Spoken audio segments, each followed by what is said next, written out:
Is anyone watching? Hey.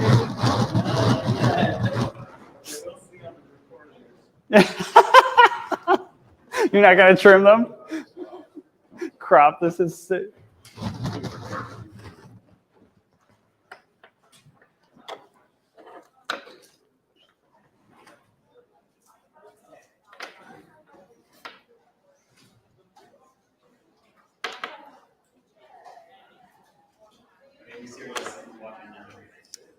Someone? Ooh, is it you? On your phone?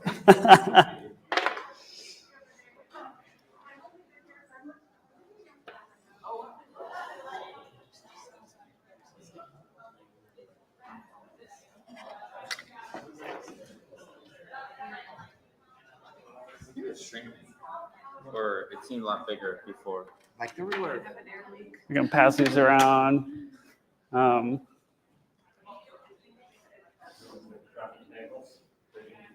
No, Lane has the crappy cable.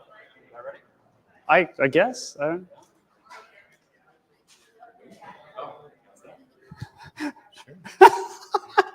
I supposed to stand up? Or? Sure, yeah. Okay. What's going on? I don't know. He said to introduce you. Oh, cool.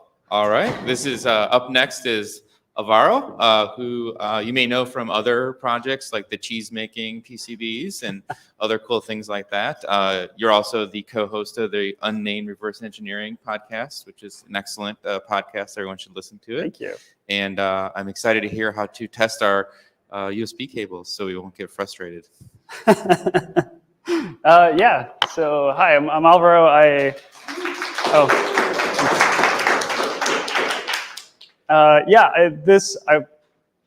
The talk has changed since I originally proposed it. Originally, it was going to be a talk on how to make low cost devices made in China. In this case, GLC PCB is an example. We're still going to cover that, but I'm going to talk a lot more about what I made for this.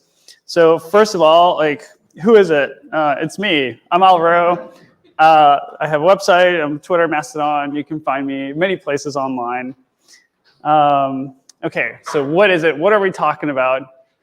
We're talking about the USB cable tester. So the USB cable tester was born out of kind of just a need.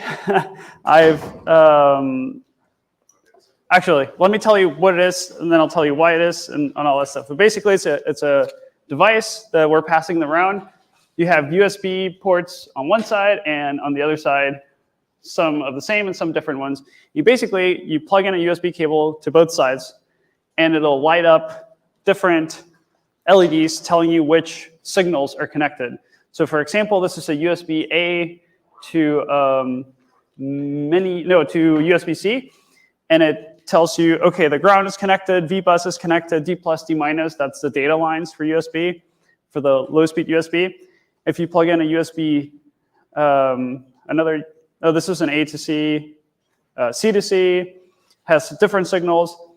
The real reason why this was made is for this type of cable, which just has power and ground, but you don't know until you try to plug in your Arduino or your device and it doesn't work. So this tells you. For example, this is a Thunderbolt 3 cable that has all of the pins connected. Basically, their D+, D- on the left are on purpose not there because it would be redundant. But anyway, this device helps you test your cables so you know what the capabilities are. So why did I make this? Originally, Nick Pizarro made these. Is it me or is it just USB? Which probably 10 years ago, I don't know. But this basically solves that issue where you have that cable and it lights up some lights. But I thought, hey, there's all these other USB connectors. Why not make one that has all of them or most of them? So then I put it online and I put the files on GitHub. People started asking, oh, I don't know how to do this ordering thing. So then I added instructions how to order. And then what happened later, I did not expect. I started seeing people tweeting pictures of like, hey, I ordered this and it's working, and oh, this is really useful, from all over, from Germany, from Germany again, from I don't know if it's in Russia, but people started making 3D printed cases for it, and it was just really cool to see, hey, I made this, I didn't sell any of them, I just put the files online, and then people started making them and sharing, which is just the greatest feeling when you make something and it, well, first of all, it's useful, people like it, and then people are using it all over the world, actually. Yeah, so the charge-only cables, some people are talking about sacrificial cuttings of the bad cables, but anyway, so it was just such a, this is why I did it, right? Like I did it for myself, but then sharing it makes me want to keep working on things like this. Somebody made a 3D printed case, and they made a pull request on GitHub saying, hey, could you add a link to this? And it's just so cool because I don't have any mechanical abilities.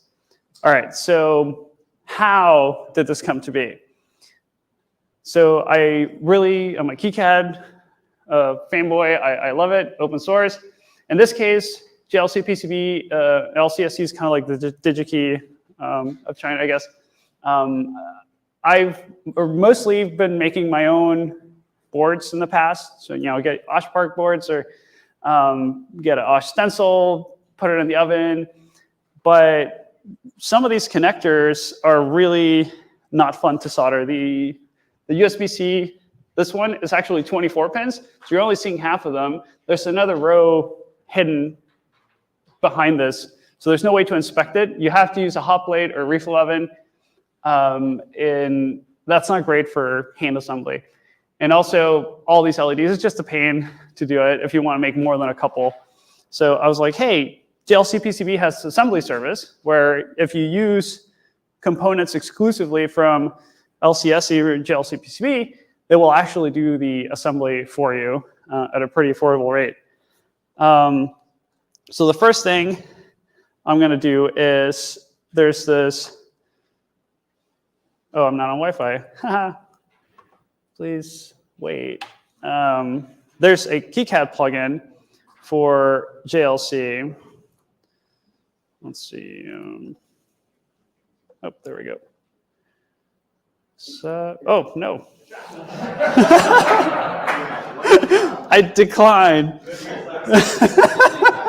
I'm so used to cookie banners that I just like, no. Okay, so let's see. So yeah, it's a KiCad JLC PCB tools. Somebody was kind enough to make this plugin that you can use in KiCad to download basically the entire parts library of JLC, and then you can search for parts and attach them to components. And I'll show you kind of how I did it. But anyway, this, stretch break. So the JLC PCB tools, you start with your schematic. This takes a bit, but you do it. Normally, when I design stuff myself, here I will put the part numbers, the BOM, all on the schematic side. But in this case, I just ignored it. Then I did my layout. And then here you'll see at the top, there's a little JLC button because of the plugin. You click that, and then you have kind of, well, I've already filled it in, but you can see at the left I have my LEDs, the resistors, different USB plugs. Then you have these C with a bunch of numbers. That's the part numbering from LCSC. You have your basic and your extended, which basic is one of the super commonly used parts, so they don't even charge you, I think, the pick and place fee. Like, there's a lot of tricks. And you actually have stock values. This depends on when you downloaded it. There's a button somewhere at the top is really gray. This is download, and it downloads like 75 megabyte CSV files of the current inventory, which is kind of cool. This also includes generating the files for you. But before I get there, you can click on select one. You say assign LCSC number. You can actually search for parts here directly. You don't even have to go to the website. I always find it on the website first, and then just search for the part number. That way I know exactly what's going on. And actually, let me show you on JLC really quick. JLC PCB. So it's not super clear, but if you go to resources here, there's assembly parts library. And they have like an entire browsable, like we can say USB-C connectors, USB connectors. And so this is something you would do before doing the layout, right? Because you're gonna need your footprint, but like this one has a lot. You can see the USB-C connector here. They have pictures of it. They have, unfortunately, the footprint's just for their own easy EDA tool. If there's a way to get KiCad footprints out of this, then it would make everything even easier. But they have data sheets, so I made my own footprints from the data sheet. And then here I can see this part number. You can also just go directly to LCSC, find the part number, and just search for it, and you get the same thing. Let's go back here. Oh, well, all right. So instead of doing all the slides, I had already written a README file on my GitHub on how to order, because when I published this online, I was like, here's the design files. A lot of the people who wanted to order this have never put together any electronics things. They've never ordered boards before. So I thought it'd be a neat idea to just have, okay, download the zip file, upload it here, and that's basically what's going on. Is there a way to hide this? Yes, cool. So you go to JLC PCB, you can upload your Gerbers. I skipped a step. No, that's just my face. Here at the top left, there's a generate button on the top left. When you click that generate button, it'll generate your Gerbers in the format that the JLC PCB likes. It'll generate the BOM, like the bill of materials, again, in the format they want.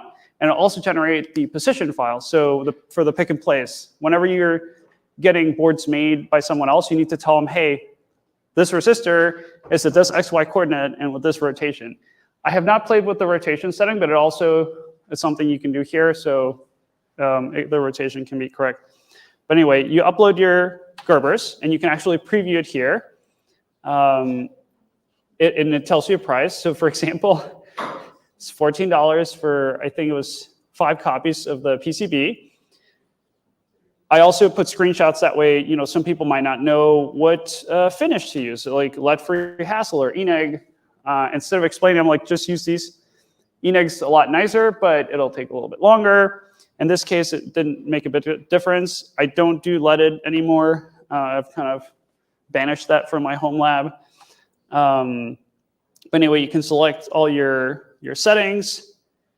You can see picture, and then you click here, assembly. And of course, there's a coupon, because why not? Free assembly for a PCB order. You say, like, top side. Do you want to confirm parts placement? Yes, always you do want to confirm parts placement, because whenever there's automation, you don't know if it's going to work. And I'll show you what happened. You then upload the BOM and placement files, which again was automatically generated by this plugin. You do have to add a description of your product. This has to do with imports, like customs stuff. So I'm like, development board. I don't know if that's the right way, but anyway, you upload the BOM, you confirm here. You see the price. You can see the most expensive part is the USB-C connector, but again, it's still 50 cents for a Molex component, which is cheaper than you'd get a DigiKey usually. And then they have their own really cool tool, which you can visualize all the components. So you can see this is not correct. The battery connector is offset. This USB port's off on the side here. They do have, for diodes for the LEDs, they do have a plus and minus. So that's a really cool way to verify. But this is the place where you, as the engineer or the person ordering, want to verify all of the positions and rotations. So you can go and click each one of these and rotate it the right way, or move the parts to the right place. So here, I was just put an example of what it should look like once you start doing that. Usually I'll go look at the bottom side of the board and move this until the pins line up. But it's even cooler than that because they have a 3D view. Because of course, you're using their parts library, so they have 3D models of all the parts. This is on the web browser on the JLC website, which is kind of cool. And then at the end, you just go and order. So for example, these boards that are going around, for 5 of them, it was $45, fully assembled. I did an order of 50 and ended up being a lot cheaper. But still, just for someone who's never done surface mount assembly at home and doesn't want to, but still wants to make something, you can have that made by JLC and have it in less than 2 weeks. It's really, really neat.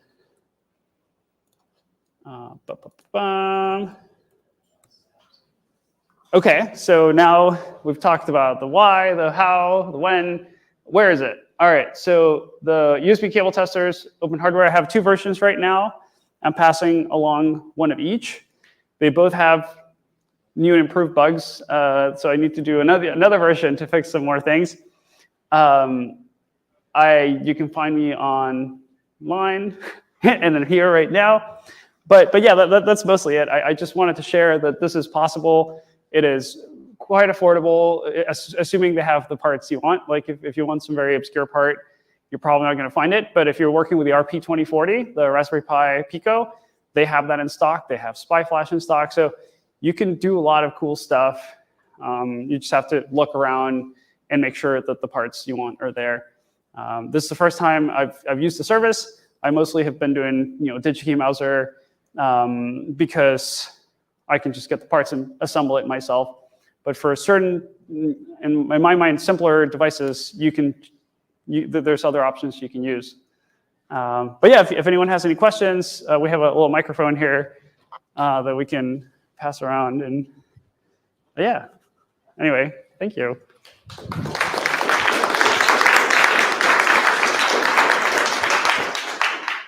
That was an awesome talk. I have a question about the scaling for the JLC. Yeah, let's get, yeah. Yeah, so how does it work going from initial prototype quantities to larger production quantities? How much involvement do you have with the factories? What additional documentation, assembly notes, testing? Yeah, so scaling, the most I've ordered is 50, and that's the limit for their prototyping. Well, they have a few different limits. Like they have like a 2, then they have 50, and then over the 50, then it's actually going to take longer because they have to do more prep. I haven't done it, but there are other considerations. They've been pretty good about emailing me. Whenever they have a question, they shoot me an email. It's usually in the middle of the night, of course, because of time zones, but they're pretty responsive. I didn't post it here, but if I go to the website, there's actually some issues that people have had, and you can actually see they verify the part placement. So they say, oh, originally it was like this really weird position, and they fixed it. So they do a lot of back and forth. So I would hope that making more, they would communicate more, and there's always someone there to chat. This is another thing that I loved is that people just contributed stuff, right? Like there's a 3D printed laser cut case. Other folks had, a USB 3 connector. I didn't add one initially, but not the USB 3 connector, this one, because I didn't spend the time to find one, and someone just found it for me, and so I added it from the next generation. There's a bug with shorting the cable shield and ground, and somebody else found it. I didn't notice it at first, but then we kind of went back and forth and looked at all the parts, and that's why I made some changes, because this Molex connector actually shorts the shield and ground on the connector, which was annoying when you're trying to test individual pins. But anyway, it's been a lot of fun. I don't know if anyone has other questions. Do you have any that I can buy from you here? I need one. I gave most of them out. You're in the Bay Area, so yeah. I can get you one. Okay, good. I realized that I have a stash of USB cables at home. I'm like, wait a second. I didn't realize I've been having a flaky USB cable all weekend. And so I just like with the tester here, I was like, oh, that explains a lot. Yeah. It's deceptively useful. That was one of the most fun things that I got out of it was that I found it useful, but it's such a relatable thing to have this stupid cable that only has power and ground, and it's very frustrating. So having something that saves you from that is quite nice. But yeah, no, and people have been doing bulk orders for like hackerspaces or different places. They'll do a 50 order and they end up being less than $5 each. So it's quite nice. Yeah, Alvaro, I had a question. In your experience or in the experience of maybe anybody else who's sent the board to get assembled, have you noticed any quality issues coming from GLC PCB? I feel like I've heard from some folks that can be an issue. Yeah. So definitely on this last batch, I did have some issues. I pushed the limits of their fabrication. Like if you go to 4-layer boards or more, you can do much finer details, but for the 2-layer, there's kind of some limits. And yeah, there's some yield issues with this last batch. The original one I did a 50, I think they all worked fine. With this newer one, I changed some of the components, and it's not fantastic. And that's what I expect. You know, it's cheap. Also, the specs on the connector the data sheets, something you have to follow. And for example, a lot of these USB-C and the micro USB connectors really want a 0.8 millimeter thick board. But some of the USB-B and those, they really want a bigger board. So you got to compromise somewhere there to actually follow what they're asking for. And then at the same time, the USB-C connector, the new one I used, has half of the pins are surface mount, half are through hole. And those have different requirements for soldering. So there's a lot of things that I'm sure some of this quality on their end, but a lot is I need to design things properly. So this has all been very rushed, and I was like, oh, the conference is coming up. I received these on Thursday night, right before flying here. So it was a very close call. You had a question over here. Sorry, kind of 3 hopefully quick questions, but I don't want to monopolize. Any tips on using KiCad with Git? Yeah, I use it all the time. You just use it like source code, or are there plugins or? No, I just do. I mean, I use Git either command line or one of the graphical tools, but okay. I just commit the files to the repo. So if you go to GitHub, if you just look at the code here, you can just see it's the PCB file. If you look at my commits, hopefully they're not too crazy, not a lot of cursing in this one. But yeah, so whenever I do a release, for example, I'll do a commit, or if I'm doing a much more complex board, I'll commit along the way. That way I can always revert, which is really nice. Yeah. When I break something. Would you ever order a bare PCB to make sure it's good before you? Normally, yes, but they're so cheap that I was like, you know what? It's gonna be, if I'm spending $50 to get a few, then I just went for it. I pull the trigger because of the price. Normally, yes. The best way I have is for anyone who still has a printer to do a one-to-one print. That's the best way to check your footprints or your components, and that's something I definitely do for slightly more complex boards or more expensive ones. I'll do a printout and put the components on there and make sure my footprints actually match. I would say that's even more useful than getting the PCB the first time. And then for everything else, I usually sort of PCB separately, and then the components and the stencil. Yeah. Okay. And then do you know how long it takes if they have something in the library but not in stock? I have no idea. Like I don't know how much of the stock is like a one-time thing or if they restock regularly. I do expect for things like this to have to be updating the BOM, quote unquote, on the regular, because some of these components are fairly, I don't know if popular or niche, either way. So some of these USB connectors might be having to change every time I do another order. But that's a price for, cheap, okay. I actually have a quick question. Yeah. I may have missed this in trying to manage the stream, but when is the crowd supply campaign launching? Okay, so I've been to LCSC and I've looked for like something simple like 08, 05, 06, 03 resistor, Yes. 100 ohms, 5% tolerance, and there's still like a zillion part numbers because there's all these manufacturers.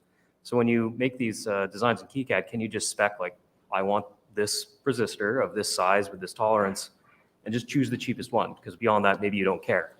I mean, you can. So that you would do that at the step where you select the here. So you already did your schematic, your layout, and then you just have to make sure the footprint matches. You could do that here, or you could do it on the JLC website directly when you're doing the BOM selection.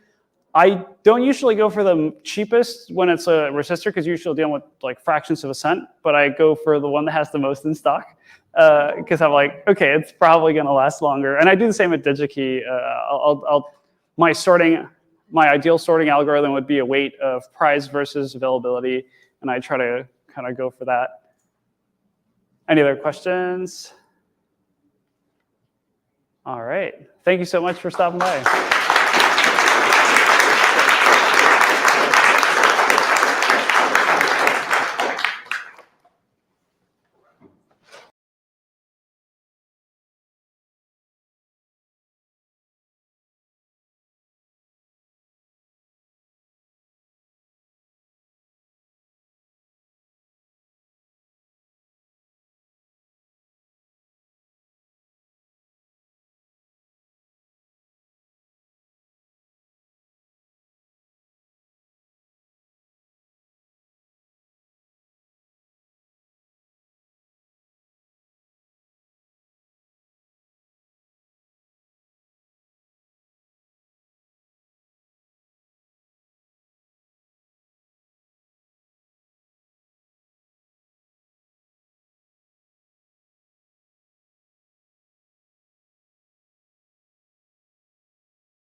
You're on the stream, by the way. You're on the stream right now.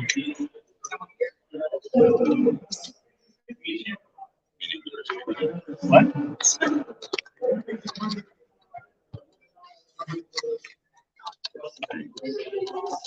Oh.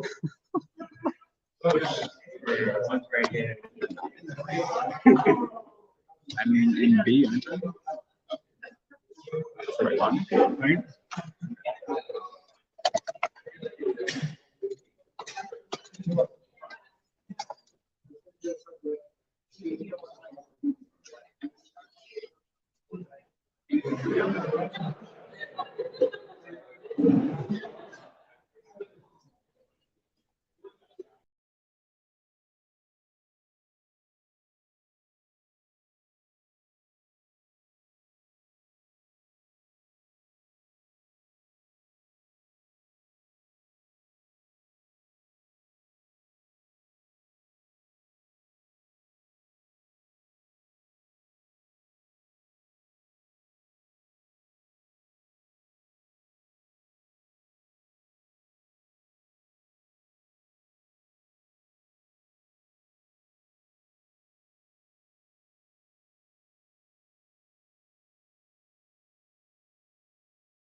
Thumbs up.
Nothing? What is this? What is this?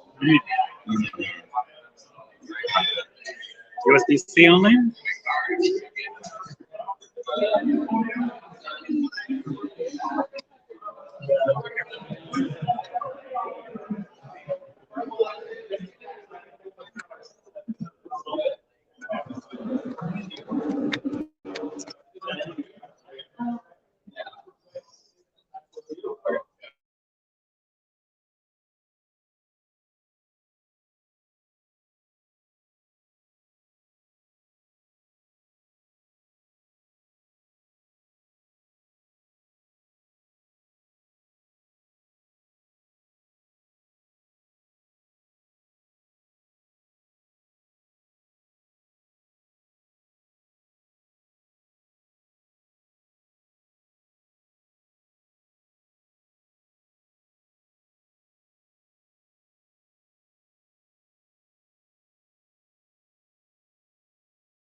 Testing, testing.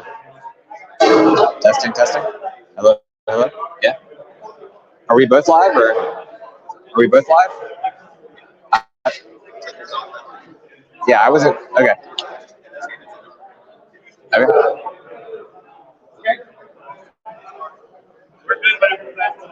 Okay. Yeah. Cool. Oops. Hey. Hey. Welcome. Hello, hello. So if you're in the workshop, please stay. If you're not, please go. Or you can stay and watch. Sound good? Yeah. Okay, cool. Really happy to introduce Alex Lind, USB cat widget. And he's going to show you all about making your own Wi-Fi attack device. So USB attack. USB attack. Thank you. Let's go. Yes. Okay. You've been here all weekend, right? Yes. Yeah. And you'll be around tonight? I should be, yeah. Okay, cool. Unless I wear out the rest of my brain capacity. Yeah, I hear you. Anyway, thanks for being here. Please unplug the soldering irons when you're done with them. And otherwise, have a great time. Hand it over to Alex. Thank you. Cool. So before we dive in, I'm going to distribute the kits. A lot more of you guys showed up than I thought, so we might have a limited amount. But yeah, I'm going to start by just passing these around, and I'll give a limited quantity to each table. So maybe I'll do 4 per table for now.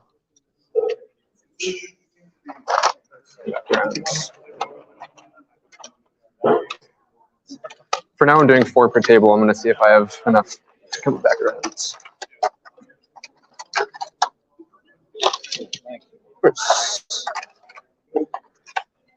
Are you guys part of the workshop?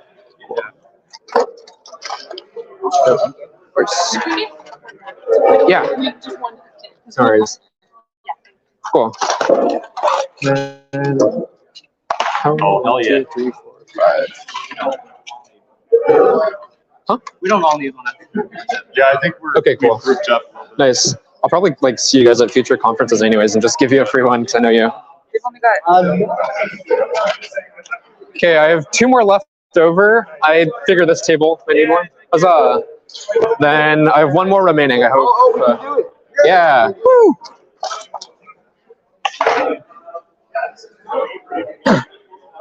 All right, so we're going to get started with the workshop. Yeah. Okay, so for a brief introduction, this is the USB attack workshop. This is the USB attack workshop. We're going to be talking about curriculum in just a second. I just distributed all of them, but you're free to watch. Oh, okay. Had. I think probably 25. So I'm going to start off with just a brief introduction about myself. So my name is Alex Lind. What do? I make videos on the internet, and I also like hacking computers. More specifically, I am a cybersecurity content creator. I create videos on channels like Hack5 and mostly do cybersecurity education. So I make educational hacking tutorials, mostly hardware focused. My domain is wireless hacking. And today you guys are going to take a look at one of the products that I develop in order to teach that actually. These are some of the other projects that I've worked on in the past. I didn't do such a great job documenting these on my slides, but my most recent project is a GPS tracker kit that takes advantage of Wi-Fi networks called DNS Drive-By. You can find that on my YouTube channel if you're interested. I also create reactive PCB jewelry art. This is an earring that I designed that detects your heart rate based off a pulse oximeter sensor and flashes lights. And then these are some videos that I created. This is one of my favorite wireless payloads I developed at one point. Basically what it is, it's not a mail bomb, but it's like a $10 wireless payload that you can actually mail like to a company or a corporation. You can address it to a fake employee so it sits in their mailroom. It gathers wireless reconnaissance and gets shipped back to you. So as you can imagine, this video got taken down a week after posting it for 2 reasons. 1 is nefarious, but also 2, shipping regulations. You can't ship a LiPo battery. So that's kind of stupid. If you guys want to check that out, that's my personal YouTube, and I'm also on Hack5. So what are we doing today? I like to hurt computers, so, right? They wouldn't let me do a rage room, but hopefully they'll consider that maybe next year. So I'm going to teach you guys how to hurt computers with USB attacks this time around. What we're also going to be doing, you guys are going to be putting together your own USB nugget. It's a cat-shaped development board. We'll talk more about features in a second. And more specifically, we're going to learn how to use this for constructing keystroke injection attacks. The Thai food is getting to my sinuses, so I'm sorry if I cough. So first and foremost, what is the nugget and why should you care about it? The nugget is a cat-shaped console that I developed. Basically, when I got started with hacking, I was introduced to a lot of like black box type devices that weren't exactly beginner friendly or intuitive, or they just presumed you had like some working knowledge of hacking, but sort of fell flat when it came to like education or teaching you what you're doing with the device. I still kind of see this even with popular tools like the Flipper nowadays, where lots of script kiddies will like pick this thing up, they'll use them to run attacks, but they don't exactly know what they're doing. So kind of what I'm hoping to do with my tool, and it's still in the development phase, is fill that educational gap and teach people how to use this for running Wi-Fi attacks, USB attacks, or other cybersecurity topics. In addition, a side goal that I'm working on with the project is also making prototyping easier. So with the built-in like cat graphics and on-screen interface, I'm hoping to create like interactive lessons that show you like how to hook up hardware, how to hack stuff, etc. So one of the flagship softwares that I currently demonstrate is called the USB Nugget. So this is one of many firmwares that I developed for this product. That's what we're going to be taking a look at today. So I'm going to be showing you guys basically how to use this tool to run keystroke injection and USB attacks. You'll get the full rundown of different techniques that hackers use when exploiting computers over USB. And you'll also learn how to write your own fun prank payloads. So this is a payload I used to ship by default on these kits at workshops, but I had to disable it because people would fuck their shit up. But this one's really fun. What it does is when you plug it in, it'll run a script that disables your keyboard and mouse. It starts this like aneurysm-inducing color flashing script. It downloads a bunch of shit onto your home screen and then also pulls up a riproll. Essentially, you can't stop it because your keyboard and mouse is disabled, so you have to restart your computer. But I was getting too much feedback where people had like unsaved work and things like that, so I took that one off. So a lot of you guys are nerds. You might be interested in what's running under the hood of this device. This is probably my favorite microcontroller. It's called the ESP32S2. It's a chip made by Espressif. Basically, what's really cool about it, my two favorite features are the Wi-Fi capability and also native USB. And you can get this for like around $2 to $3 on AliExpress. So the Wi-Fi is really fun. This lets you do things like some very basic Wi-Fi attacks and also allows the device to host an access point, actually. So a cool feature that I coded with that, your nuggets can also be controlled from a Wi-Fi interface. So if you wanted to run remote attacks over Wi-Fi or like plant it somewhere, you can do that. And of course, the main feature that we're focusing on today is native USB, which can be used to emulate USB devices for USB attacks. So without further ado, we'll dive into the soldering class. So I presume most of you guys have soldered before, but do we have any first timers? Okay, good. So I'll skip over some of the baby steps here. But basically, if you haven't soldered before, don't do this. I'm sure they created these stock photos with the intention of showing you what not to do with the soldering iron, but this is the part that gets hot. Don't touch it. If you haven't soldered before, don't worry. We'll come around and show you what to do. But let me just tell you guys what you're going to be getting in your kits to make sure you have all the parts. So basically, there's 4 electronic components. You guys will also want to pry your kits apart if you haven't. You can just, on the bottom of the nugget, you can just remove the case and everything should fall out. Nothing is assembled. All these parts are just put into place. So the screen and microcontroller and everything comes apart. But you should have 4 parts for the electronics. You should have the main cat-shaped board. You should have the screen, microcontroller, and female header. Some of the female headers fell out, so I'll get those distributed. You guys might want to pass that around. And then you should also have 3 parts for the 3D printed enclosure. You should have the top, bottom, and D-pad. Once you guys have all the parts, this is going to be the first step. I'll come around to make sure you guys have it mounted right. But the first thing we'll do is you'll take your Nugget circuit board and you'll flip it onto the backside. There should be clear instructions that say solder me first, so it's like kind of hard to screw this up. You'll mount the microcontroller onto it, and then I'll show you how to properly tack down these solder joints. I'll come around.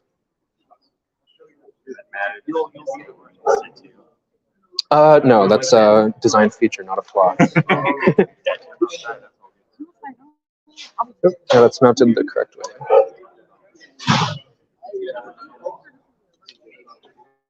Yep, that's good. Then, great, that's perfect. The button, the screen goes on the button. It mounts on the other side.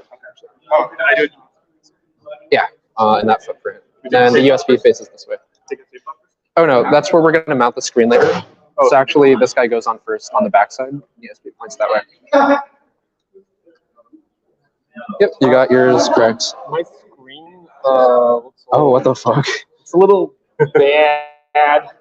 Yeah, this looks blown. That sucks. I'm gonna see if I have an extra kit in my backpack. Okay. I'll get you one, but you can start working on the solder joints if you'd like.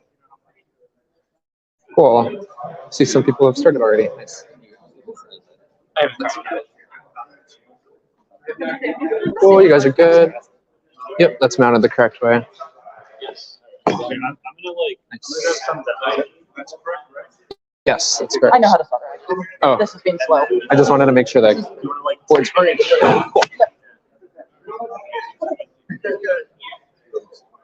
Nice. Then can I see your guys' kits? Yep, it's mounted correctly. Nice. This is a really cool. Fuck yeah. Put together. Thank you. Cool. Looks like everyone has their microcontroller properly situated, so you guys can pretty much get started soldering. Do let me know if you have any questions before we move on to the next step. Oh, you guys don't have power. Okay, let me see. Extension cable.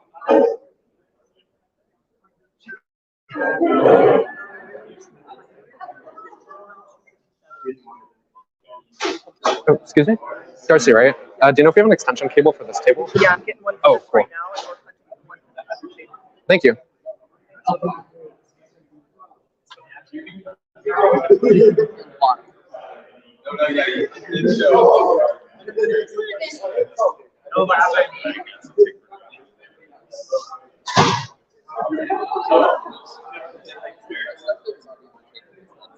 Right, I have that solder if anybody.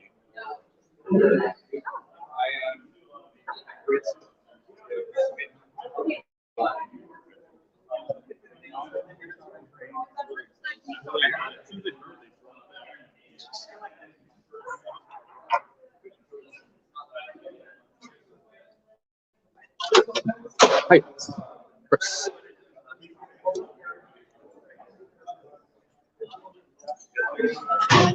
Just so you know, your mic is. Oh, thank you. I think it's a good thing. Yeah, they just get the out-of-pocket questions. Yeah. How You many like people are on getting the random questions? Here we go. Right.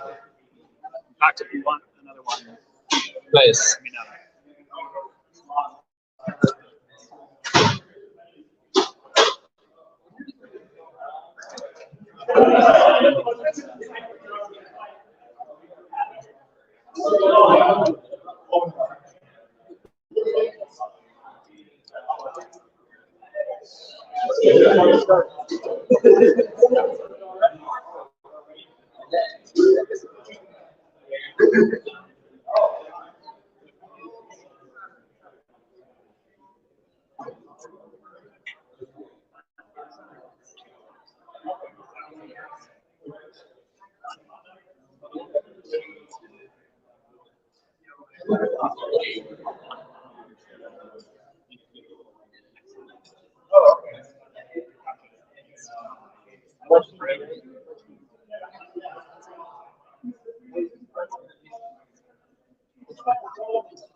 Yeah. So everyone's kit's coming. Doing better than the one I had yesterday.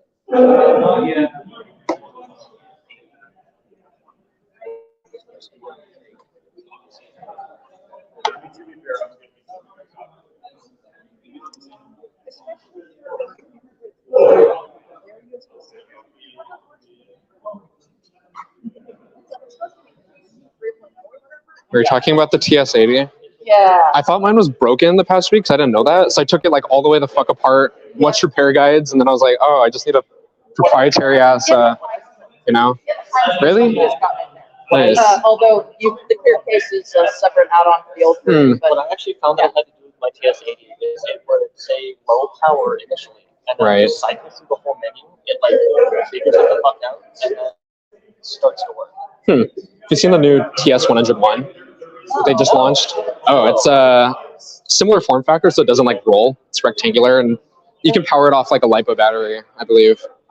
that's one of the things I like about the console. But Oh, it already has that. the other nice thing about the console is it also has both barrel jack and USB. That's cool. Nice. That's rad. Nice. I think so. The new version might be Yes. Nice. Actually, I think what the label on here is for the new PCB, so you might not like it. Do you think lights on in between slides? No, I think there's enough like natural light and it works. Thank you. Sorry. Can I get your guys' attention for 1 second? So in the event you finish soldering the microcontrollers, and some of you guys have already done that, the next step is you'll mount the female pin header on the back.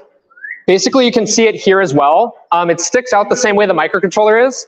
What's nice about this is the female pin header is flush with the microcontroller. So if you want to solder it, all you have to do once you insert it, you flip it around, lay it flat on the table, and then you can just tack down the solder joints.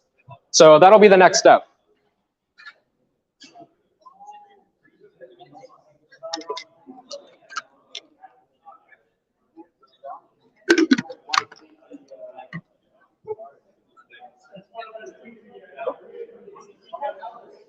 Hey. I don't know how to use the soldering iron. It's not just plug and play. Oh, this one is What the fuck? Because I know it's on, but I don't know. I can't tell like the screen isn't turning on though, so. Maybe it's a dead iron. I don't want to. Oh, there we go. Alex, other Alex. Eventually, I'll be done with this. It's going to take you just a couple minutes. Hell yeah, you got it. I got a dead iron. Oh, right. There we go. It's like heating up, I think. Maybe I lucked out. Oh, this is a crazy tip. It's like the most accentuated chisel tip I've seen. Knife tip. Yeah. Is this your TMC add-on? I was going through the. With this? No, I haven't. Yeah, that's a lot. I bet it's rad though.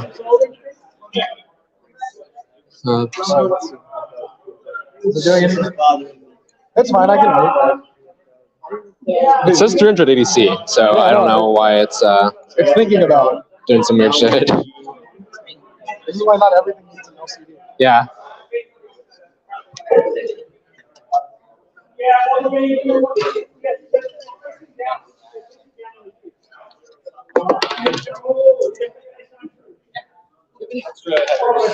Oh no. Maybe this would work, if not. Let me see if I do. Uh-huh.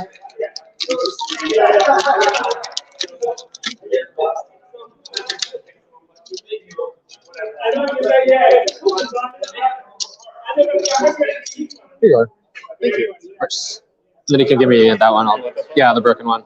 I actually have a bunch of long ones I can cut down later. That doing works out later. Oh, nice. Do you want one for you? Nah, it's okay.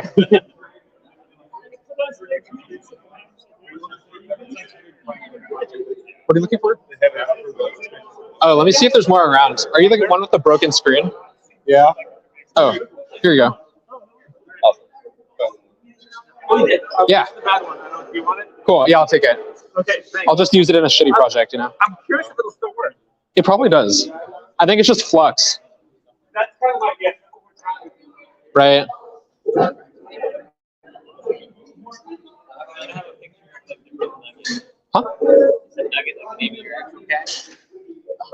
I wish I had a cat. Yeah, it was named after my friend's cat, but I want a cat. The responsible part of me is It was just those three.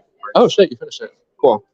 Yeah. So the next step actually is we're gonna flash it. So you have to have access to the buttons before you put it in. But if you are curious, the way I usually do it is the reverse order. Yeah, like that.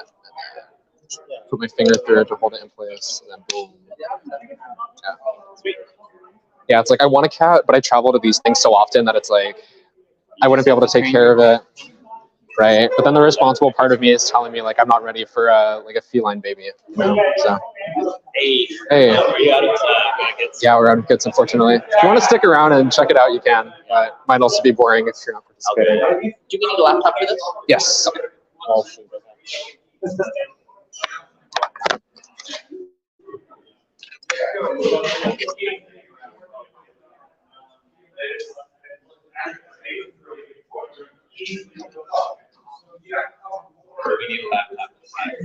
Yeah. You want to get ahead, I can show you how to do that.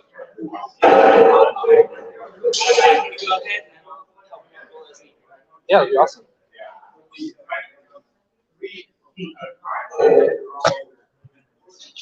Okay, so it seems like most of you guys have finished like the microcontroller and headers. So for the final step, this is what we're gonna do. Oops, wait. Skip that. The last thing you'll do is you'll mount the screen. So to do this, you'll notice there's double-sided sticky tape on the front side of your board. You can peel that off, stick the screen onto the nugget. It'll go through 4 pin headers, and then you'll just solder it down on the other side.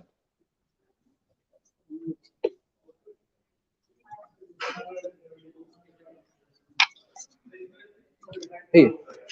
Yeah, no worries. Oh, cool. How do I undo the two? You want to Have a pull a chisel bunch tip? more out because it'll melt the plastic. So just Oh. pull a bit more out like that. Usually what I do for these, also shit, I should have positioned this higher up. It kind of sucks. That's cool. So I usually don't need wire braid unless there's like way too much. You're lucky you have a chisel tip. So what I like to do is like kind of scoop it off like a shovel. Oh. So yeah, sometimes I'll pass it through here, but it looks like you have an obstruction. So I'll try it from this way. Yeah, just like that. Oh wow, that was way faster. Yeah.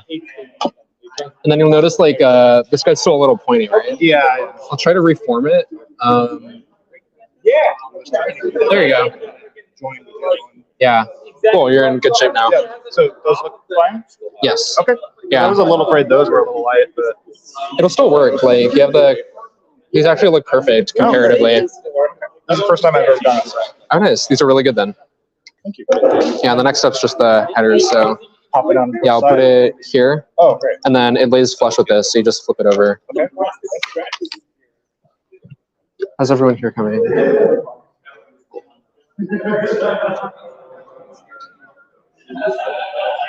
Everyone's good at this table? Oh yeah. Nice. That's the theory.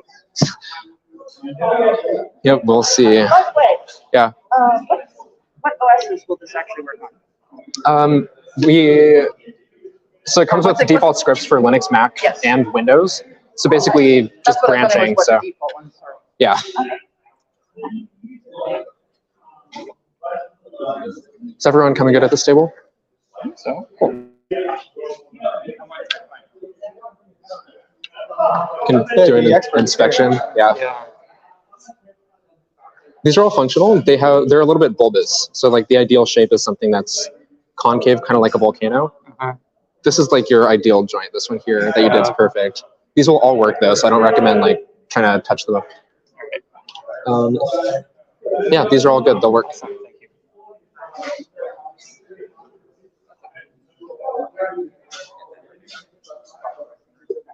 Cool. So I can show you how the flashing works. Perfect. You've done web serial before?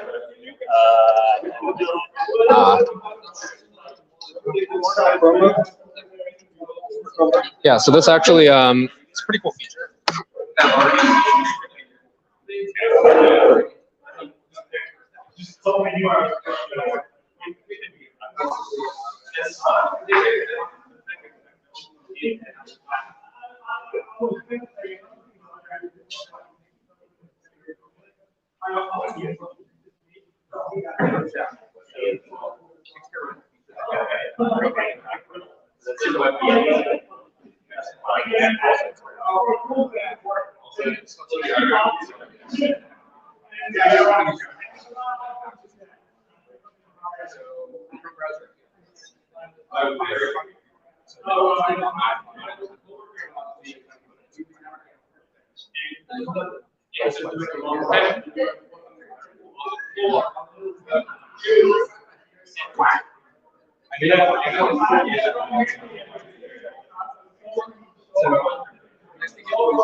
Can I get your guys' attention? So most of you guys have finished assembling the kits.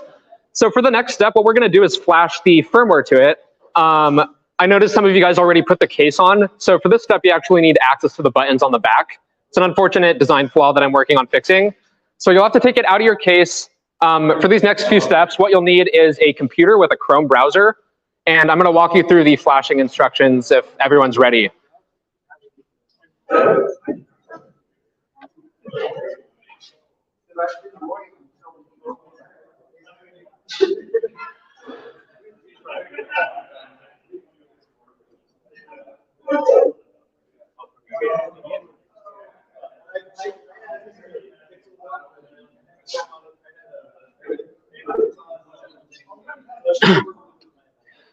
So if you guys want to check out this website, it's our custom domain. It's going to be usbnugget.com. I'll show you what it looks like.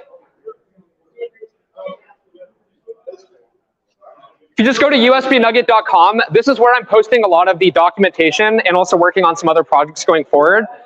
But if you want to head over to the documentation link, all the way at the top here, shit, where's my mouse? If you want to go to docs, I have a short flashing guide under the guides section.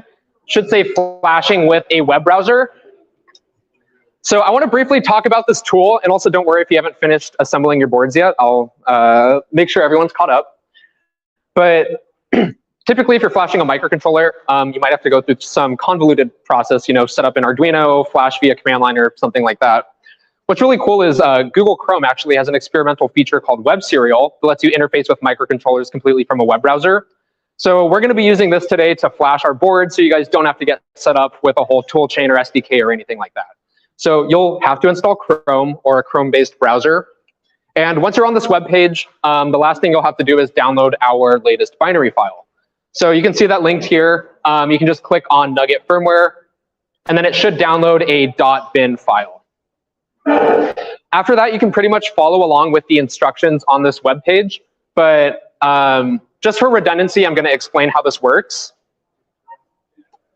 So you've downloaded Chrome, you've downloaded the binary file. The next thing that you'll need to do is put your device into DFU mode or device firmware upgrade. The way that you can do this is through a sequence of button presses. It's pretty simple. You'll notice that your Nugget has two buttons. It has a 0 button and a reset. The way that you'll place it into DFU mode is first you'll hold down 0 and keep holding it. You'll tap reset and release, and then you'll let go of 0. The 0 button is also equivalent to the boot button. So this basically puts it into a boot or device firmware upgrade mode. You can also see that documented here if you're having trouble. Once you've done that, you'll navigate over to this website that's also on the documentation page. It's a web flashing application. When I open this up in a new tab, let me see if I have a Nugget that I could demo this with.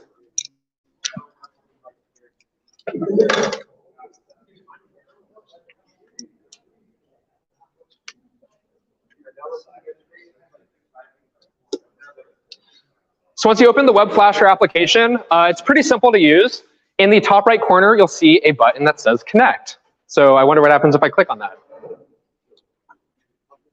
Oops, I'm not in a Chrome browser. I screwed up. There we go.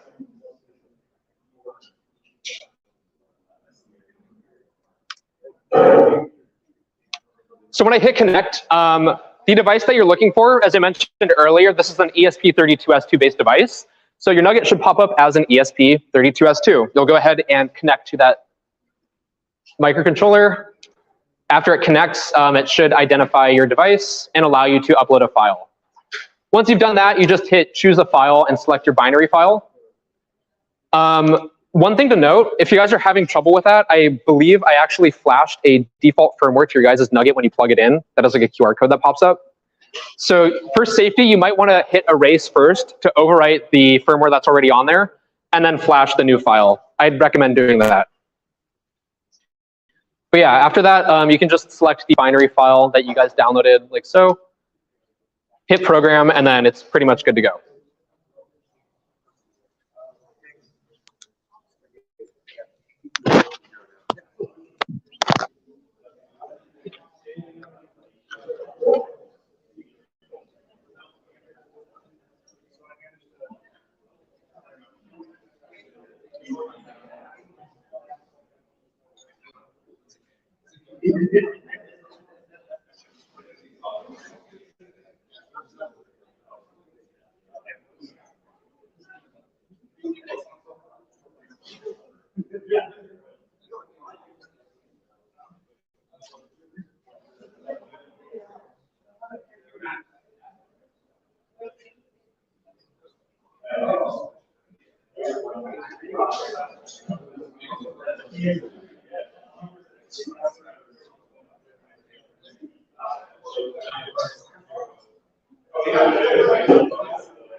So we're a little bit ahead of time, which is good. Usually this process like runs overtime, like over an hour, just the soldering. So I'm gonna go around and make sure everyone's getting set up smoothly. It looks like most of you guys are getting through the firmware. Probably around like 1:50 to 2 is when we'll start the actual USB attack workshop. So if you wanted to take like a short break, grab water or something like that, that's perfectly cool.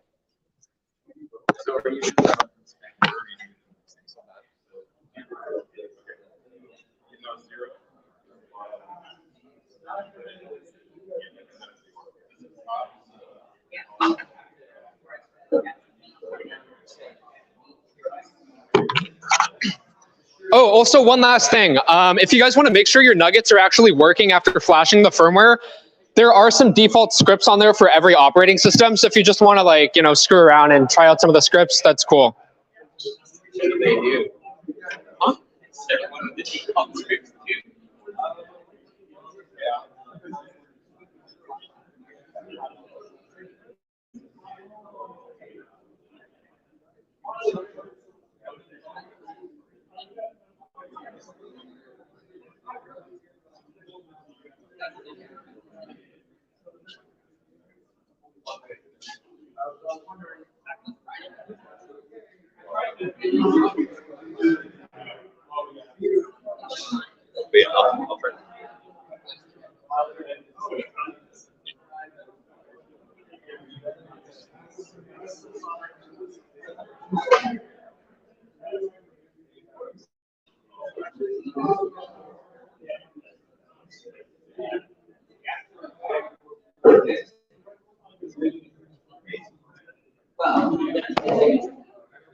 Have an extra USB cable. Just a standard USB-C. I'm gonna definitely use it. I have like a couple months ago, I had probably 100 of these, and then I just slowly lost track of them over time.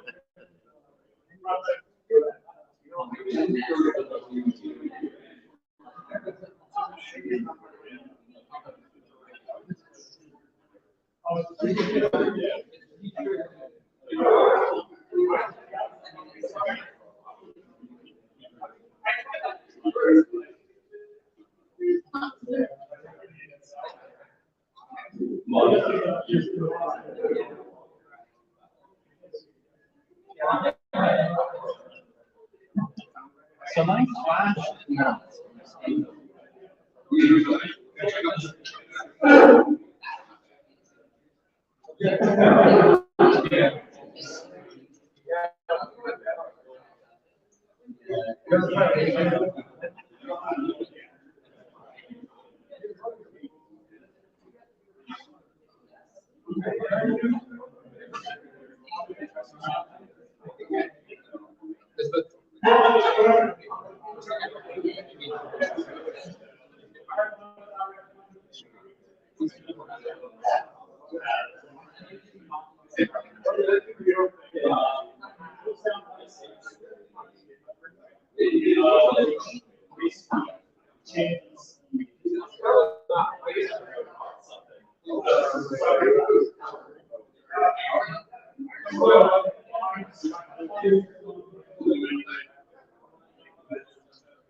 Say battery. Yeah.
Who's broken?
Hey, yeah, it works perfect. I think it might be the cable. So if you want to borrow this one, just give it to me at the end. That actually was a Yeah. lot of my suspicion. No worries. Nice. Oh, yeah, let me check out yours. Did I already try flashing yours for you? No, but it does Okay. mount. Just no screen though. Yeah. Let's see.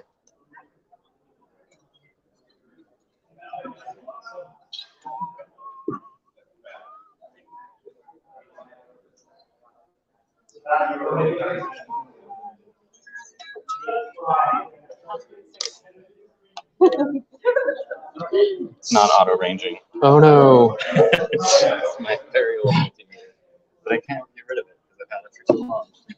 Yeah.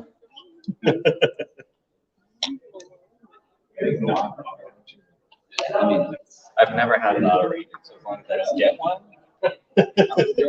I mean, I've used actually like a really cheap one I teach with auto ranging, but I've never had one like on my own bench. Which one's connectivity? Oh, it's this. I have like a real fancy Klein Tools one, so I'm spoiled. Yeah. You know?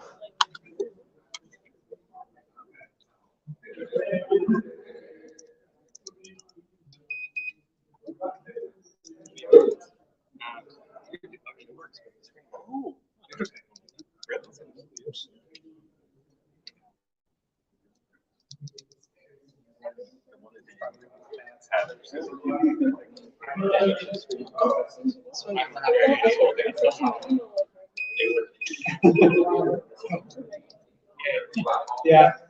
I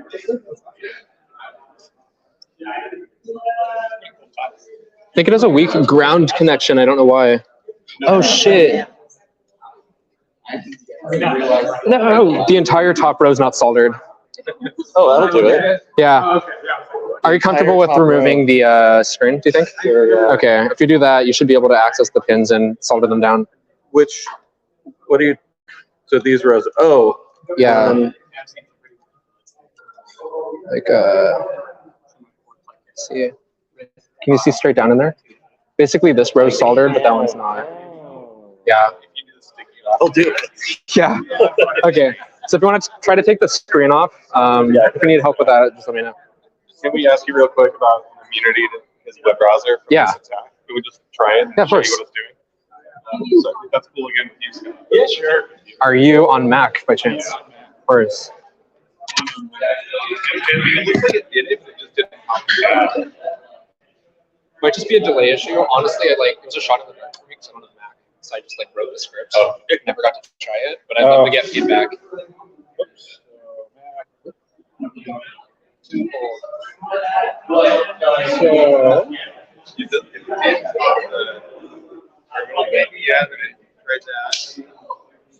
Oh, this time it worked. Hey, okay, so I'll show you how to debug it later, but the issue is probably with the delay. So it probably needs more time to launch. Yeah, thank you. Of course.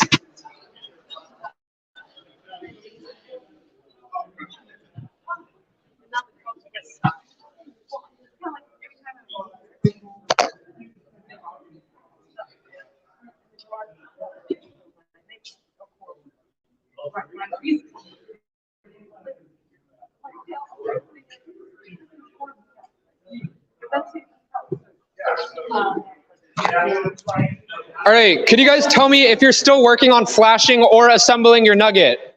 Can you raise your hand? Still flashing or assembling? Okay, cool. I think in just a minute, we're gonna move on to the USB attack portion of the workshop. So, hooray.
Okay, so we're gonna get started with the USB attack class.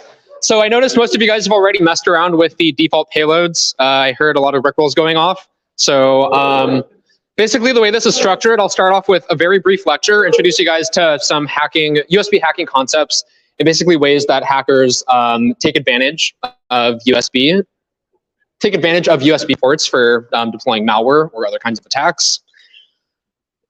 We'll take a look at some common tools and techniques that are used by hackers, and then more specifically, you'll learn how to write your own attacks using the nugget. So are any of you guys familiar with USB attacks by chance? Okay, cool. So you might have seen the rubber ducky. Are you guys familiar with this tool? Nice. So this is pretty much like the flagship USB attack product. It's a device that's developed by a company called Hack5, where I actually create content for. But basically, the selling point of this, it's a keystroke injection device. So when it's plugged into a computer, it'll act as a keyboard, which is completely inconspicuous to the computer that it's plugged in as. But it masquerades as a flash drive. So essentially, you can drop this like in a parking lot or in a reception desk or something like that. And someone who's unknowing to this might plug this into their computer, at which this will install malware or some other sort of malicious thing on their computer. Specifically, this takes advantage of a type of USB attack called an HID attack, which is short for Human Interface Device. So the way this works is there is a certain subset of USB devices that are inherently trusted by computers, like keyboards and mice and things like that. Because it would suck if you plugged a keyboard in and you had to install drivers and all these things. It's kind of like pulling yourself up from your bootstraps. It's like, how do you set something up when that's your main way to interface with the computer?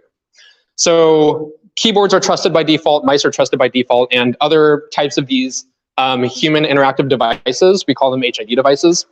And the way that we can take advantage of that is by simply emulating them. So when we plug in a device like the Nugget or the Rubber Ducky into a computer, it'll actually identify itself as a keyboard. The computer doesn't know any better, but what this lets us do is install, or rather, it lets us run a pre-programmed script that contains the keystrokes that you might type if you were sitting behind a computer, except it'll deliver them at superhuman speeds. So you might notice that the Rubber Ducky on the inside has this SD card here.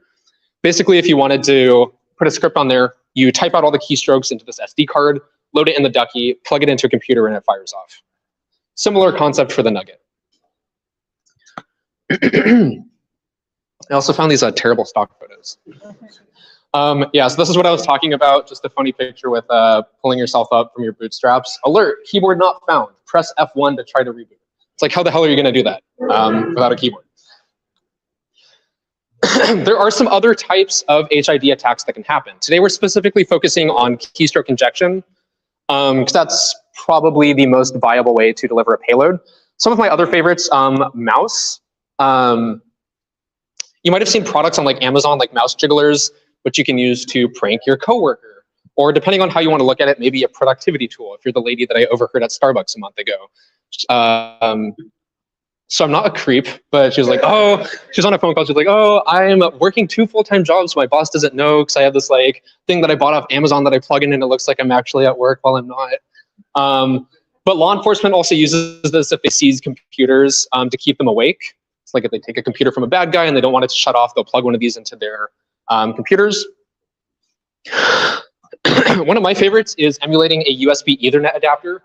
So this is really cool. Basically what this does is it allows this device to identify itself as like a router or some other trusted networking device. Even if the computer is turned off, it still wants to access the internet and send out packets and things like that.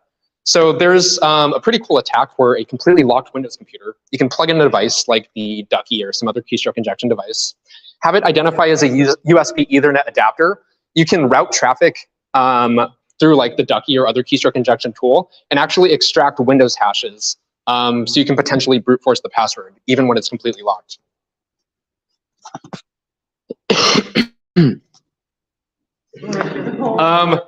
So this is a little bit redundant. I just talked about keystroke injection, but this is the particular type of attack that we're going to be taking a look at today. Basically, the way it works, this just lets you do anything that you might be able to do if you were physically sitting behind someone's computer, except way faster. So like if you wanted to deploy a piece of malware, you might go behind the computer, pop open a Linux terminal, download a script of some sort, have a whole setup process. You can automate this to happen in just a couple seconds by preforming a set of keystrokes that you can instruct the Nugget or other USB attack device to type out. So let's take a look at some of the other common USB attack tools that you might find on the market. I kept the list a little bit short. So this is another device by Hack5. It's called the Bash Bunny. It's one of my favorites. It's basically just a chonkier version of the USB Rubber Ducky. It's not nearly as conspicuous, but what's cool about this is it actually has a built-in Linux computer. So you're able to do file I/O, file modification, and things like that completely on board with a built-in like actual file system. It also has built-in Bluetooth, which is really cool. So you can use this for triggering or geofencing. One of the interesting things you can do with this is, for example, detecting if certain people enter or leave a room. So if they have like Bluetooth headsets or like a Fitbit or their phone on them, this can detect the presence of those Bluetooth devices and trigger a payload based off whether or not they're around. So I think that's really cool.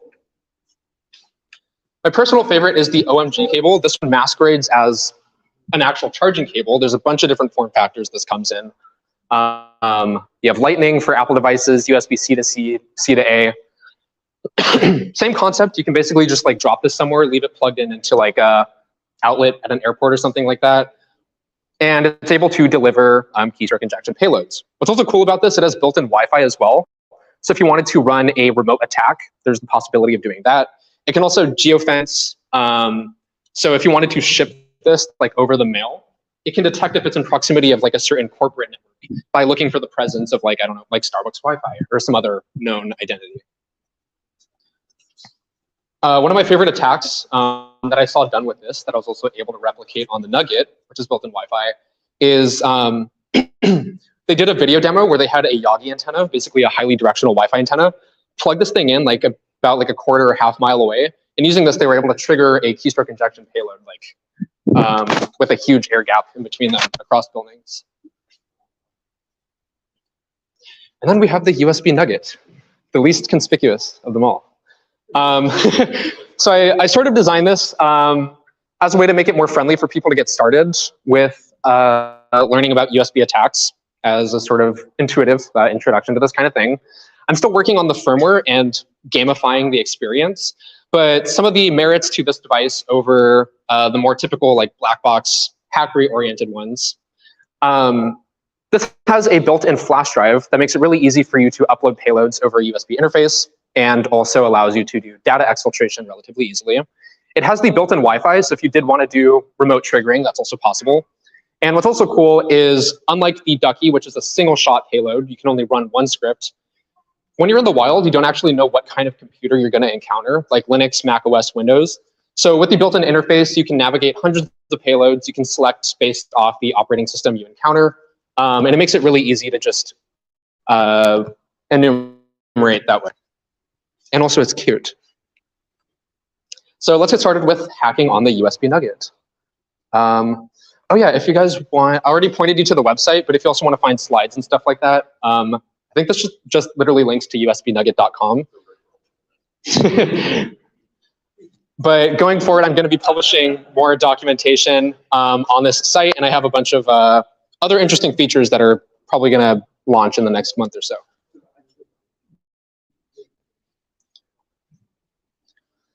Okay, so we already talked about this. You guys got ahead of me there. I presume most of you guys have already tooled around with the Nugget, so you're familiar with the interface and how to navigate it and such, up, down, left, right. If you haven't seen this already, when you plug it into your computer, it mounts as a USB flash drive. If you want to try that, there's basically two reasons why that is. I actually don't know the order my slides are in. But when you plug this into your computer, just open up your file manager or anywhere else where your flash drives usually mount. This basically makes it really easy to upload payloads to the device. So instead of having to flash it to like an SD card or whatever, you literally just drag and drop a .txt payload. And the second benefit to this is it also makes it easy for data exfiltration. So say you plug this into someone's computer and you want to extract like all their juicy photos or documents or whatever. Instead of needing to exfiltrate them over Wi-Fi or something, built-in flash drive, you just copy and paste it right over. The other thing to note, the way that I set this up by default, as I mentioned, is there's some default operating system-based payloads. And it's a bit redundant, but to reiterate, the reason why this is, you don't know what computer you'll encounter in the wild, so you can have a bunch of them just preset and ready to go. Running payloads, we already did that. Flash drive, cool. All right, so for the next step, we're going to dive into creating your first payload. So I noticed you guys have a bunch of different systems set up here. So what I want you to do is open up the folder, depending on what operating system you're working with. And I want you to create a new .txt file. And you can categorize this under any one of the following recommended categories. These are from the official Hack5 documentation for recommended ways to organize your payloads. So we're going to be creating a prank payload. I'd recommend creating your text file under a prank folder. So I'm going to go ahead and do that up here too, so you guys can follow along.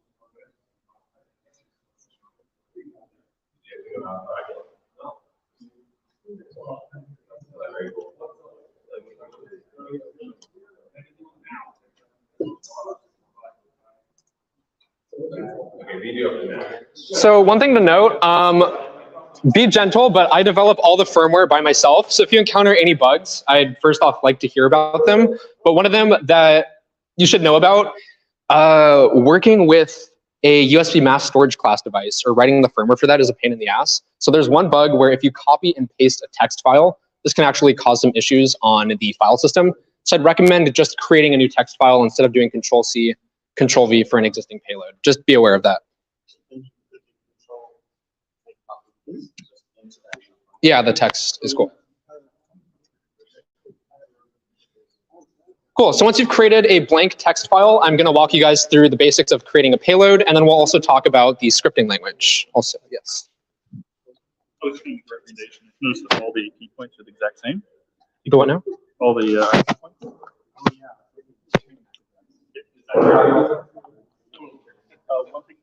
Yeah, but now we can hack each other, right?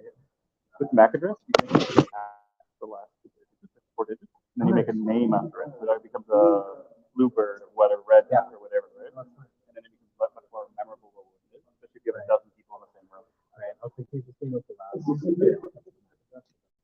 Wait, Alex, I deleted the directory and now I'm over the server. Yeah, probably. Did you try to create one?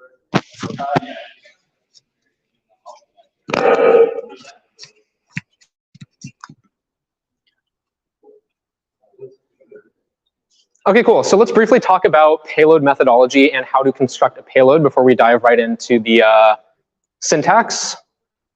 My slides are a little bit out of order. Okay, so the basic approach that I take when I'm constructing a payload is a technique that I just call working backwards. So the first thing I typically want to do is identify what the payload actually does. Am I creating a stager payload that downloads a Python script that installs malware? Am I putting a raunchy Harry Potter fan fiction on my friend's computer? Or am I launching a Rickroll attack?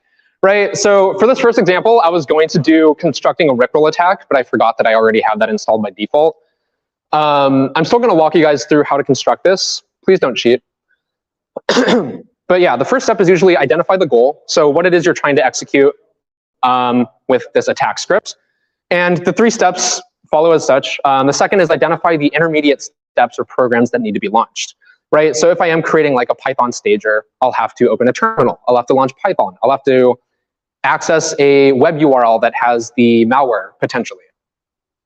In this case, if I'm running a Rickroll attack, I'll need to open up a web browser, a particular URL, and such. So basically identify the linear steps that need to happen and write them down. This is really useful. The third step is outlining the actual pseudocode. So again, this is a keystroke injection attack. So you want to think about what you would be doing if you were behind a computer and using a keyboard. The way that I like to do this is step through it manually without using my trackpad. So I'll try the different key combinations, see if I can pop open a Linux terminal manually, see if I can type everything out without cheating and using my mouse, and then also write those down and outline them. And then the fourth step is translating that into the actual scripting language.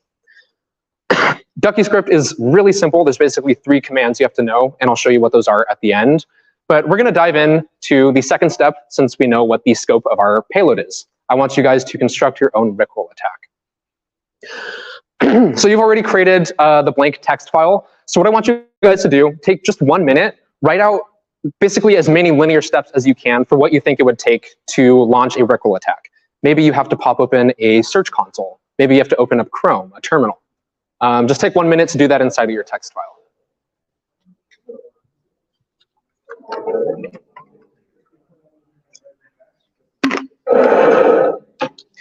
If you guys don't want to recreate the Rickroll, this is a fun one. You can also do like a crypto prank website or something dumb like that.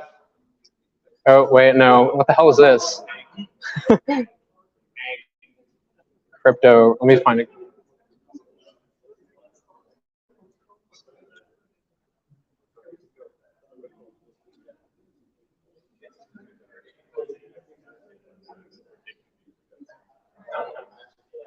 Oh yeah, so you can just, if you don't want to do the Rickroll, you can also open up some random website of your choice, like this stupid cryptocurrency locker website, or maybe a fake Windows reboot website or something like that. It doesn't have to be a Rickroll particularly.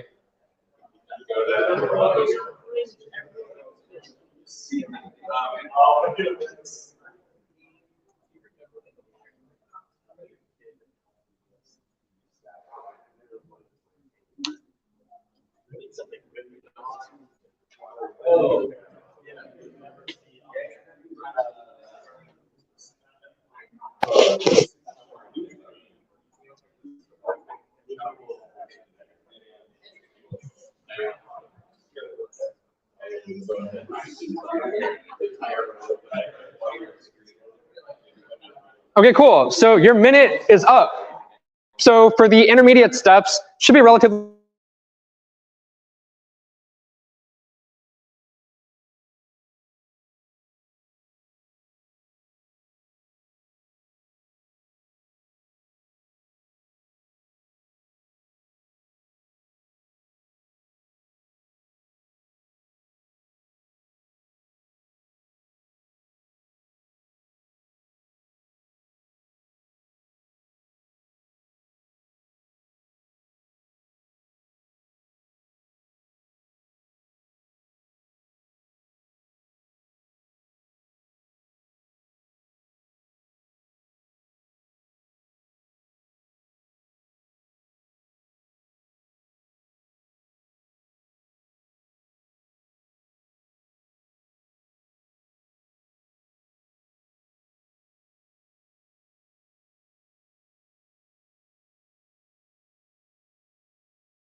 hitting the Windows key, typing in Chrome, hitting enter, and typing in URL.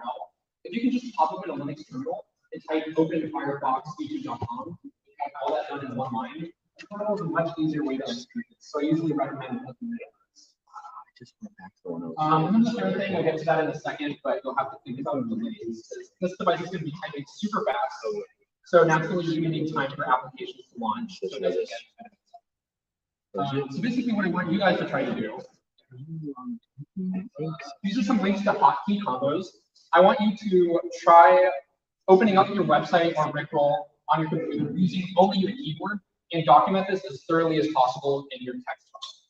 So like when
Oh, yeah, this is for that. That's a good idea. You have to like zoom. Oh,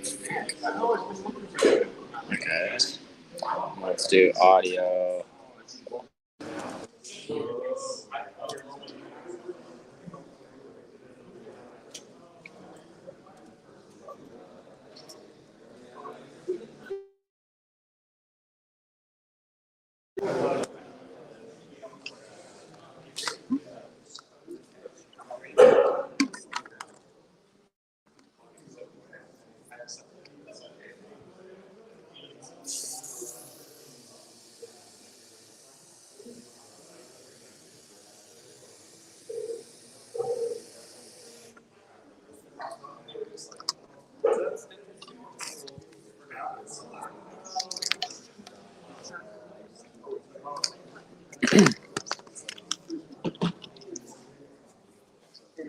How's everyone coming along so far with the pseudocode? Good, cool. You guys are all doing okay? Oh shit, you're ahead. Okay. Nice. Yeah, I found a bug with your Wi-Fi. That's good to hear, actually. The Wi-Fi name. Oh, what the fuck? How'd you do that? I just We were just trying to change the name Oh. from Nugget AP. Nice. I think you can't have spaces, actually. That's interesting dilemma. This is just copy pasted from your documentation. I think it also needs a password. What I found is if I put network whatever, then it'll make the UID network equals will make it exactly that one. If I just put network there, it doesn't change the UID. If I put a password there, I can't figure out the password. It's really, yeah, it doesn't work. I tried putting it in without the password. If I leave the password blank, it just makes it no password. Oh, yeah. I have some suspicion but I'm going to try it without the space. Since it And then there we go. Yeah. Yeah.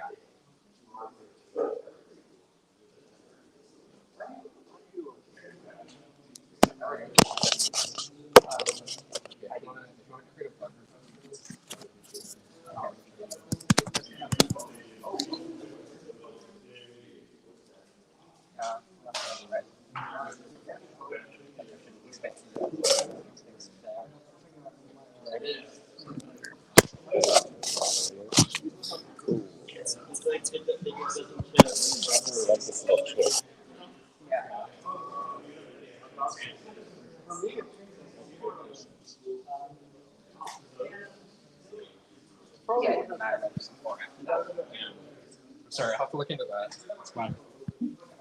Are you guys doing good with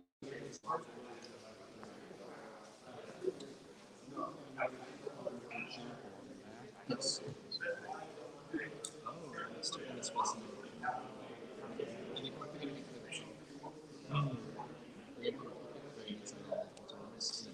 Yeah, I mean, you saw it work once, but then it's been silly. I don't know.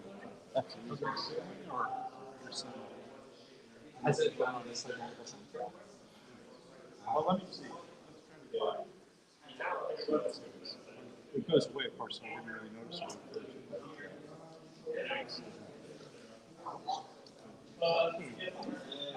It's a timing issue. Yeah. I'll look into that. Can you just get a chance? Yeah. If you want to create a post for us, I'd really appreciate it. Yeah, I'll put it. Thank you.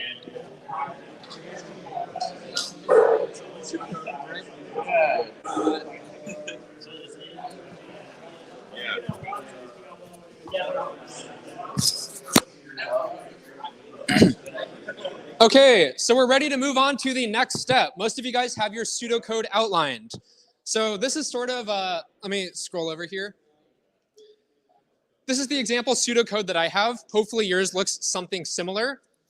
Basically, I broke it down into 3 different types of actions, and we'll talk about why in a second. Pressing a key combination, delays, because it takes time for programs to open, and then also typing out a string. So my sequence that I have documented here, press a key combo to open the search dialog. Maybe that's Windows for you guys. On Linux, for example, if I wanted to pop open a terminal, my shortcut would be Control-Alt-T. And then boom, it throws me in a terminal. The second thing is give it some time to open, so you'll wait. The third thing is type in Chrome or Firefox or your browser, press enter, wait for it to open, type in the URL, press enter, wait for it to load, and then press a key for full screen. So you can see here that I broke it down into the 3 actions: pressing a key, typing a string, and waiting.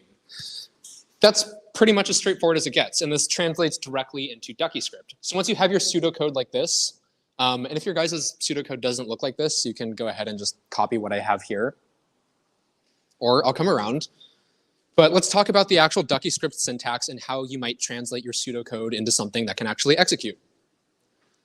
So again, it's pretty simple. The lowest hanging fruit, we'll start with string and delay. String is used to simply type out a string. So if you want to type out a URL or something that's predetermined, you'll literally just type string and then the parameter. So let me show you what that looks like in a text file.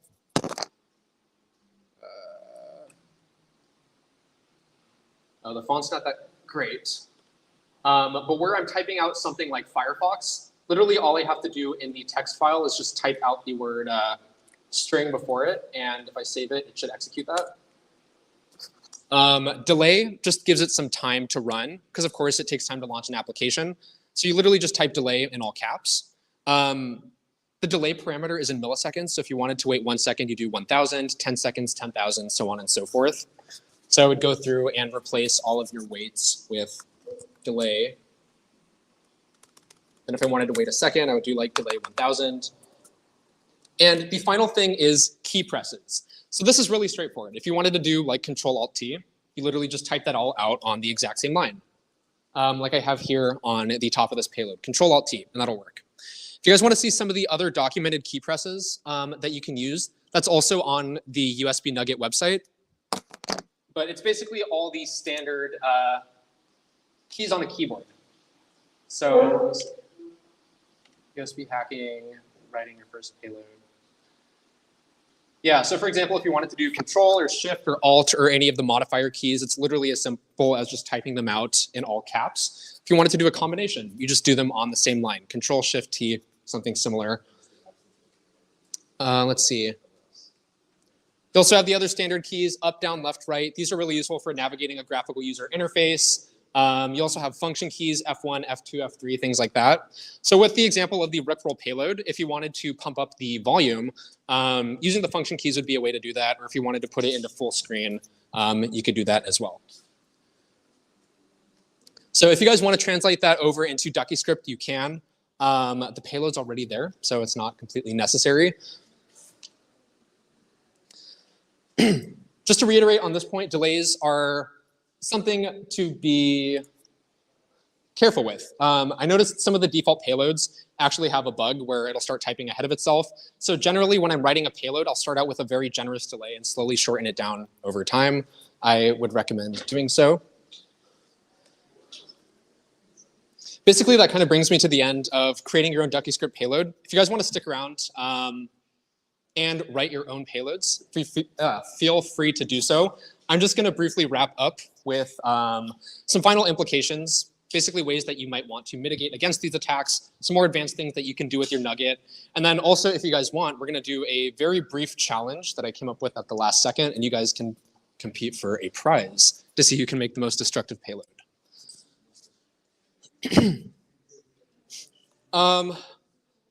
So briefly, let's talk about mitigation and ways that you can prevent against these types of attacks. So one of my favorite ways to do this, there's an open source tool called USB Guard, and the way this works is through whitelisting or keystroke profiles. So one of the things it can do, it'll detect automatically if a device that's plugged in is typing at speeds that it shouldn't be, and automatically shut this down. But you can also do whitelisting. So if you have certain trusted devices, you can add this to a list, and it'll only allow those devices to type. Similarly, you can also do blacklisting. So if it profiles a device like a microcontroller that's plugged in, that's typing out shit that it shouldn't, it can also stop that as well. So yes, there are ways to prevent against this. There are also some other types of advanced, oh, shut up. There are also some other fun advanced types of attacks that I'm working on implementing on this device. One of my favorites is a side channel attack called keystroke reflection. So there's a fun thing that happens where if you plug in like 5 different keyboards into a computer and hit caps lock or num lock on them or something like that, it'll sync up across all the different keyboards. So the way that we can actually use this to exfiltrate data, say there's a very secure computer, like at a bank or something like that, and they might have an EDR system that detects for something that might be exfiltrating data over USB or a Wi-Fi connection. A way that you can actually exfiltrate data with this flaw is you can toggle the numlock or caps lock key on and off and basically bit bang a binary file onto the device like the Nugget or the Rubber Ducky or whatever, and then reassemble this into like a password or something like that. So that's a really fun one. Geofence attacks, I talked a little bit about this, and some of you guys discovered this feature on your Nugget. Unfortunately, I might have some time actually, it's 2:30. If you guys want to stick around and try this out, your Nugget actually has a built-in Wi-Fi interface, which you might notice if you pull up the Wi-Fi on your phone or laptop or something like that. So if you wanted to write scripts from a web browser, say you don't have your laptop on you, but you plug this into a computer in the wild, you can connect to the Wi-Fi access point, write your script on your phone, and then deploy this on the go. And you can also use this for triggering as well. Some mobile devices are also susceptible to these kinds of attacks. That's just something to note. There's a variety of pre-made payloads that you can check out at the link here. It's also documented on our documentation site if you're interested. But certain devices, I believe even Apple, particularly Android, are also susceptible to keystroke injection. Let's see what else I have here. Just to wrap up with some real life scenarios where this might be applicable, one of my favorite exploits where keystroke injection is used is this razor bug that some of you guys might have seen. So there is a, maybe it was a feature, maybe it was a flaw, who knows. But when Razer devices are plugged into a Windows computer, it would initiate like a setup program that had administrator access, like the second it was plugged into a computer. So basically using a keystroke injection device like the USB rubber ducky, you could program it to identify itself as a Razer device. When it's plugged in, it'll have admin access for a couple seconds, and you can basically run anything like at the administrator level. There's, you can find payloads for how to do that online. Another thing about the Nugget, which you guys might notice if you're messing with the Wi-Fi interface, there's a way that you can also, let me just show you how that works instead of talking. On your Nugget flash drive, there is a hidden file, so you'll probably have to enable show hidden files, usbnugget.conf. So if you are messing around with the network, the default name is like Nugget access point or something, so you'll want to edit this file and set a new name there. But you'll also notice it says VID and PID. And what this is vendor ID and also product ID. So online, you can actually search up a database of different HID devices and what they identify as. So it's really easy to profile, like, okay, maybe I want to emulate a printer. Maybe I want to emulate a Razer device. And in that event, you would just copy the vendor ID for Razer. You would copy the product ID for like one of their keyboards, set it to that, and then you can basically use it to trigger the exploit. So one funny side note about this actually, the default configuration that I have set up here is to a Mac keyboard. The reason why is Apple's like kind of proprietary with their shit. So when it was identifying itself as a microcontroller, it would automatically block that because it only works with the Apple ecosystem. So I had to have it identify as a Mac keyboard to bypass that. Again, all of this is documented on my website, and I can also show you guys in more detail how that works if you're interested. Ethernet, we talked about that. A little bit out of scope, but if you're interested in some other things that you can potentially do with your Nugget, I'm working on developing firmware that supports Wi-Fi attacks. So if you want to learn how to use this for like war driving, Wi-Fi reconnaissance, all sorts of fun stuff, that's entirely possible. I also have some very basic CircuitPython lessons that are online as well. So if you wanted to learn how to use this for interfacing with sensors, it's fairly straightforward. It's basically a microcontroller. But yeah, again, all of that's on the documentation site. Now, if you guys are interested, we have a bit of time here before they're going to kick us out. But I've set a couple objectives here for potential things that you can do with your payloads. If you guys want to try to do this, I will figure out a reward for you guys. But here are some basic objectives for payloads that you guys can create. I'm going to set up a Raspberry Pi, and if you want to try to attack it, you'll get some sort of prize.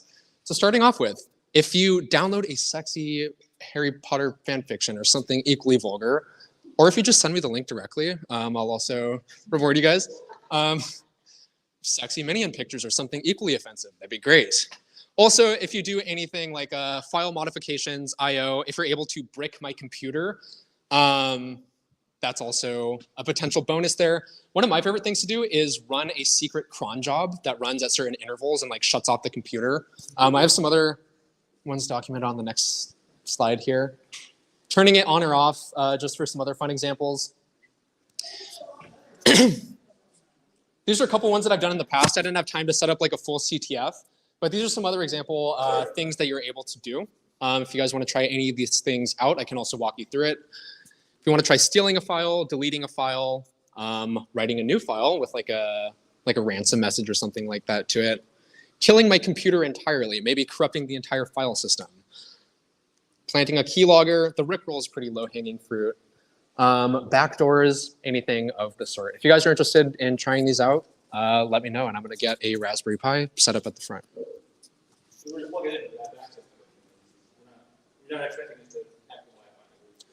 Oh, no, it's going to be up here, and you can plug it in. Yeah. Yes? Can you set this up as a keylogger itself? I don't have the firmware to do that, but it is possible. Yeah, the tool that I talked about earlier, the OMG cable, they actually have one that acts as a keylogger. Cool, so other than that, that's pretty much all I have for this presentation. If you guys want to help support my work, So I usually charge for these events, but wasn't able to get a ticket page set up, so it's completely pro bono. But if you guys do want to help support me, I'd really appreciate that. You can check out some of my links here. If not, the least that you could do that I would appreciate, you could sign up for my mailing list on my website. I'm going to be launching a product with Crowd Supply, and it would be great to potentially have some support. So thank you guys for coming, and I look forward to seeing your potentially destructive payloads.